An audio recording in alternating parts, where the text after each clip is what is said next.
So now I'll show you how to make a cutscene.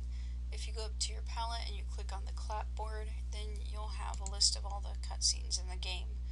You can go in if you wanted to look at some of the different cutscenes for different characters, or if you wanted to look at cutscenes for how the games begin, or if you wanted to see all the different endings, you could do that. I'm just going to make a brand new cutscene. So if you just right click and you go to new cutscene, we'll call it tutorial tut-cut. Sounds fine. Keep it in the same folder that you've been using, and we want to check it out after creation. So when it first starts out, you've just got this grid. The first thing that you want to do is change the area. So you go over to your object inspector, and we're just going to go to global, or actually let's go somewhere easier. We'll go to party camp, camp planes.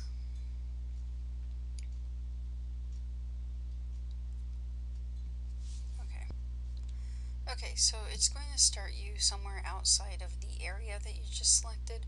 What you want to do is hold down the mouse scroll wheel and then use your WASD keys to move around, and you just keep holding down the mouse wheel key. And okay, so I've found the camp. If you just fly over it enough, you'll find it. You can see this is the camp from the game where you always have your NPCs around, and this is Morgan's hut. So let's just go over to the camp.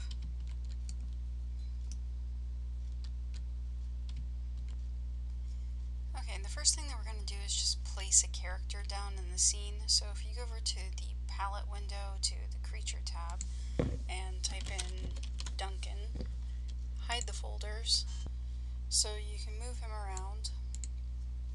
And this works a lot like Flash, if you've ever used Flash. So we'll just have him here to begin with. Open up his, let me close this log window. If you open up his list of tracks, you can right click on it, add a track, right click on the new track, add an action. We can play an animation. So if we have an animation track, we can go over to the object inspector, click on the animation tab. We can either pick one from the list or click the ellipses, and let's just pick one of these first ones. He'll fire a bow. So if we now have it over here. If we go up to the top, we can hit play and it'll show him doing that animation. Say we want to add another animation. I'm sorry, we add track, then we go to add action, play animation. We'll pick a new one.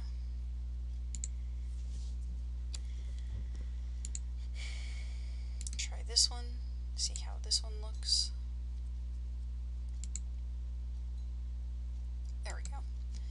Alright, I'll slide these a little bit closer. Play them, and maybe we'll put a little bit more of an overlap so that they blend, and that looks good. So say we wanted him to sit on that log. We'll go back here. We'll move it so that he's in front of the log a little bit. Select him, hit K. That adds a keyframe. Hit play again. He will sit down. I think we missed the bow. He shot it, and then he sits down. And that's pretty much the basics of this. You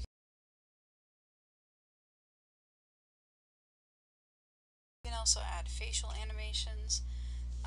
There's a whole other program that it will open up. So if you add a track and then go to action and animate face, and we'll type human male, right click on it, edit face.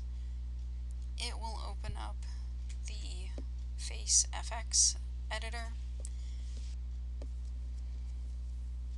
Okay, so it opens up and it gives you a preview of the model that we're looking at.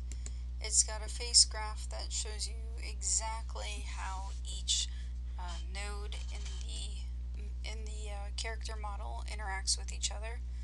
This will later show you the different animation curves. The mapping also shows you specific values for each of the curves, but you really almost never use the mapping. You do use the animation. You don't have to use the face graph, but you mainly stay in the face graph, or sorry, in the animation and the workspace.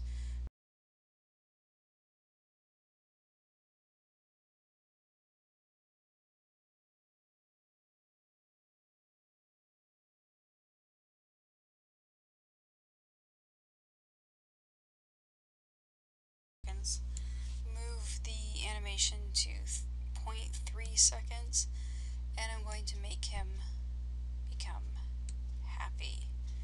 I'm going to take it to 0.7 seconds. I'm going to make him not as happy, and he's going to blink.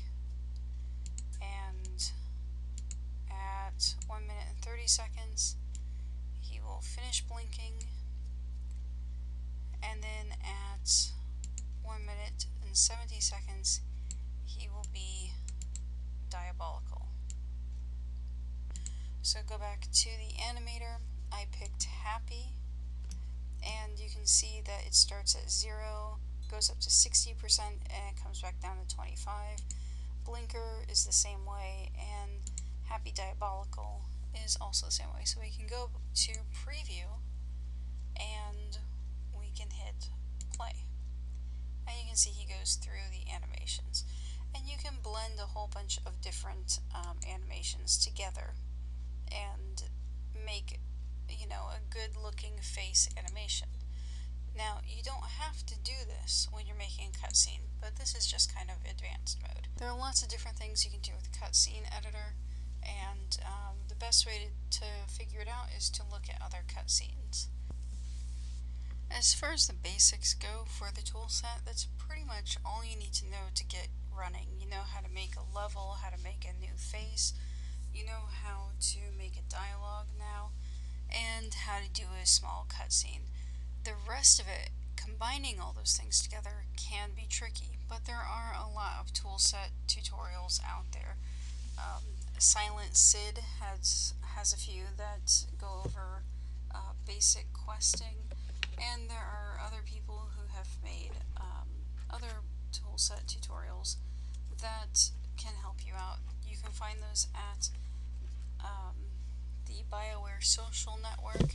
You can also find them if you go to their forum, or if you go to the Dragon Age Nexus. Sometimes they have some tutorials there as well. Now, the hardest part about using this toolset is that it does crash a lot. You can, however, do a lot of saves. I mean, you just need to do that anyway, but you can also make a builder-to-builder package. A builder-to-player package is what a player would play, but if you want to share it with somebody in the team with you, you make a builder-to-builder package. That's pretty much all you need to know right now to get started. There's a lot of stuff. I mean, you could fill up a couple days worth of tutorials just on this one tool set alone. So I'm sorry this went over, well, for quite, I don't even know how long this video is because I had to stop it a bunch of times. But, you know, if there's anything else that I could elaborate on, just let me know. Thanks for watching.